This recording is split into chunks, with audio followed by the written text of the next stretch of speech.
اعوذ باللہ من الشیطان الرجیم بسم اللہ الرحمن الرحیم۔ میرے دوستو، خوش رہو، ایمان کی دولت سے مالا مال رہو۔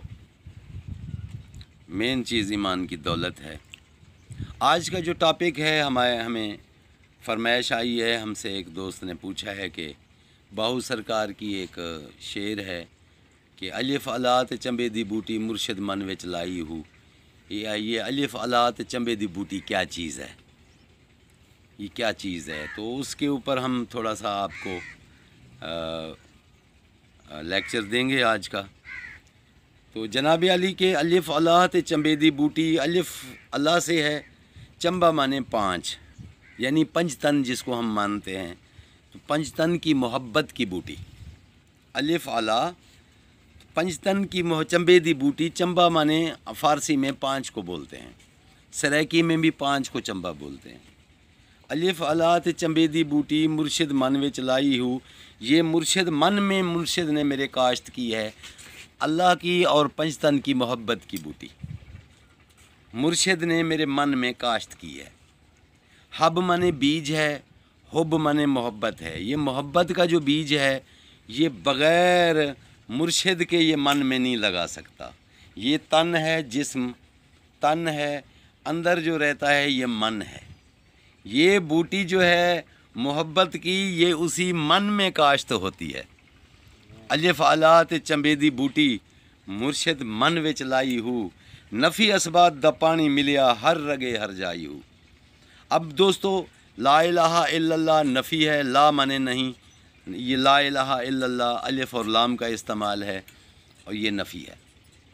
میم سے اسبات ہے محمد الرسول اللہ، محمد رسول اللہ سے اسبات ہے۔ اسبات نظر آنے والی چیز کو کہتے ہیں، نفی نہ نظر آنے والی چیز کو کہتے ہیں۔ کہ یعنی جب کلمہ کا میں نے ذکر کیا، نفی اسبات دا پانی ملیا ہر رگے ہر جائی ہو، جب ہر رگ میں ہر جگہ پر نفی اسبات کا میں نے ذکر کا پانی دینا شروع کر دیا تو وہ اس بوٹی نے رنگ پکڑنا شروع کر دیا، بوٹی کو طاقت ملنا شروع ہو گئی۔ یہ جو محبت کی بوٹی ہے یہ بڑی ہونا شروع ہو گئی۔ اب یہ کیا کہہ رہے ہیں کہ اندر بوٹی مشک مچایا جان پھلانتے آئی ہو۔ پھر کیا ہوا کہ وہ بوٹی نے اندر سے بہترین پھول اپنے اوپر سجا لیے اور اتنا ٹائٹ ہو گئی، بڑی ہو گئی کہ وہ اب میری جان بھی پھٹنے پہ آ گئی۔ وہ خوشبو سے، اس محبت کی خوشبو سے میری جان بھی پھٹنے پہ آ گئی۔ تو اندر بوٹی مشک مچایا تے جان پھلانتے آئی ہو، جیوے مرشد کامل باہو جس اے بوٹی لائی ہو۔ اب وہ کہہ رہے ہیں کہ جیوے مرشد میرا، جس نے یہ بوٹی میرے اندر کاشت کی ہے، یہ مرشد کے بغیر یہ محبت کی بوٹی کاشت ہو ہی نہیں سکتی۔ حضور نے فرمایا ہے کہ تم اگر میری محبت تک رسائی حاصل کرنا چاہتے ہو تو پہلے میری اہل بیت سے محبت کرو۔ اہل بیت کی محبت تک آنا چاہتے ہو تو پہلے اپنے فقیر سے، پیر سے، اپنے مرشد سے محبت کرو۔ ایسے نہیں کہہ دیا کہ یہ تن میرا چشمہ ہووے میں مرشد ویکھ نہ رجاں ہوں، لوں دے وچ لکھ چشمہ ایک کھولاں ایک کجاں ہوں، اتنا ڈٹھیاں مینوں صبر نہ آوے تے ہور کتھے ول بھجاں ہوں، مرشد دا دیدار وے باہو لکھ کروڑاں حجاں ہوں۔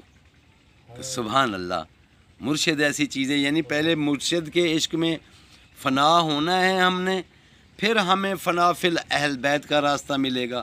جب ہم اہل بیت کی محبت میں جا کے فنا ہوں گے تو پھر ہمیں فنا فی رسول کا راستہ ملے گا۔ جب ہم رسول اللہ کی محبت میں فنا ہو جائیں گے تو پھر ہمیں فنا فی اللہ کا راستہ ملے گا، اللہ کے عشق میں فنا ہونا۔ پھر جب ہم اللہ کے عشق میں فنا ہو جائیں گے تو ہم فنا فی اللہ ہو جائیں گے، تو پھر ہم لفظ فنا پہ آ جائیں گے جس پہ منصور تھے۔ وہ فنا کا مقام تھا کہ جن کو اپنا ہی پتہ نہیں تھا کہ میں کون ہوں۔ وہ کہتا ہے کہ من نمی گویا من الحق، میں تو کہتا ہوں کہ میں ان الحق کہہ ہی نہیں رہا ہوں، یہ یار میں گوید بھی گو، یہ یار مجھ سے خود کہلوا رہا ہے۔ وہ اس کے لیے فنا کے بعد پھر بقا ہے، بقا مانے پھر ہو جانا، چونکہ اللہ یا حیو یا قیوم ہے، یا حیو زندہ ہے یا قیوم ہمیشہ رہنے والا ہے۔ تو جو اللہ کے عشق میں فنا ہو جائے تو وہ بقا ہو جاتا ہے، وہ پھر مرتا نہیں ہے، وہ پھر عمر میں آ جاتا ہے۔ وہ اس کا کسی مرحلے میں وہ مرتا نہیں ہے، صرف اس زندگی میں ذائقہ چکھنا ہے یا موت، زندگی کے بعد موت کا ذائقہ چکھنا ہے۔ ذائقہ ایک بار چکھنا ہے، چاہے ہم اپنا نفس مار کے ذائقہ چکھ لیں یا ہم مر جائیں تو ذائقہ چکھیں، تو پھر وہ بقا میں آ جاتے ہیں، پھر وہ ہمیشہ ہم فیہا خالدون، ہمیشہ رہنے والے لوگ بن جاتے ہیں۔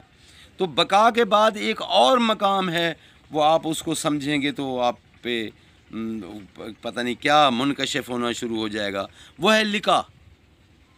تیرے حسن دا جلوہ ہر جا، سبحان اللہ سبحان اللہ، اے اللہ جہاں میں تجھے جہاں میں دیکھتا ہوں، درخت میں دیکھتا ہوں تو نظر آتا ہے، انسان میں دیکھتا ہوں تو نظر آتا ہے، میں چرند پرند میں دیکھتا ہوں تو نظر آ جاتا ہے، میں آسمان کو دیکھتا ہوں تو نظر آتا ہے، میں چاند کو دیکھتا ہوں تو نظر آتا ہے، میں کسی چیز کو دیکھتا ہوں تو ہی نظر آتا ہے، میں اب نہیں رہا، اب سب تو بن گیا ہے، میں جہاں دیکھتا ہوں صرف تجھے دیکھتا ہوں، تیرے حسن دا جلوہ ہر جا، سبحان اللہ سبحان اللہ، کت عاشق کت معشوق بڑیا، سبحان اللہ سبحان اللہ، کدے بلبل تے مستانہ اے، گل شمع اتے دیوانہ اے، تھی چاند چکور نو موہ لیا، سبحان اللہ سبحان اللہ۔ یعنی جب میں تیرا عاشق ہو گیا ہوں، میں جب تیرا بندہ ہو گیا ہوں، جب میں بک چکا ہوں، بس تیرا ہو گیا ہوں، تو میرا ہے، اس شرط پہ کھیلوں گی پیار کی بازی، جیتوں تو تجھے پاؤں، ہاروں تو پیا تیری، جیتنے میں بھی تو میرا ہے، اگر ہارنے میں بھی میں تیری ہوں، میں تیرے بغیر میں نہیں رہ سکتی، چونکہ جہاں تو ہے وہاں میں ہوں، تو اس کو عشق کہتے ہیں۔ تو میرے دوستو، ہمارے چینل بے ملک نواب کو بالکل سبسکرائب کریں اور بیل آئیکن پر دبائیں تاکہ ہماری مزید ویڈیوز آپ تک پہنچیں، آپ ہمیں رائے دیں، قیمتی رائے دیں، ہم انسان ہیں، ہم چھوٹے سے ادنا سے لوگ ہیں۔ وہ ایک اس پہ شعر سنا دوں کہ ٹوٹے جو ستارہ وہ زمین پر نہیں گرتا، ٹوٹے جو ستارہ وہ زمین پر نہیں گرتا، حالات کے قدموں میں قلندر نہیں گرتا، گرتے ہیں دریا سمندر میں، سمندر کبھی دریا میں نہیں گرتا۔ تو اسی طریقے سے قلندر پاک نے ایک شعر فرمایا ہے کہ پہلے میں عثمان مروندی ہم، پیچھے آن تونگر بنیوم، کل دریاواں یا لہراں وچوں، آن سمندر بنیوم، جڈو سگ سڈوائیوم حیدر دا، تے آن قلندر بنیوم۔ ہم تو درے اہل بیت کے، ہم پنجتن کے در کے، سگ یعنی سگ مانے کتا، فارسی میں سگ کتے کو کہتے ہیں، ہم نے تو اپنی نسبت یہی جوڑ دی ہے کہ جے یار فرید قبول کرے، سرکار بھی تو سلطان بھی تو، نتا کہتر کمتر آ کر ادنا لا شے لا امکان بھی تو، بس وہ قبول کر لیں ہمیں۔ تھینک یو ویری مچ، دیکھنا نہ بھولیں۔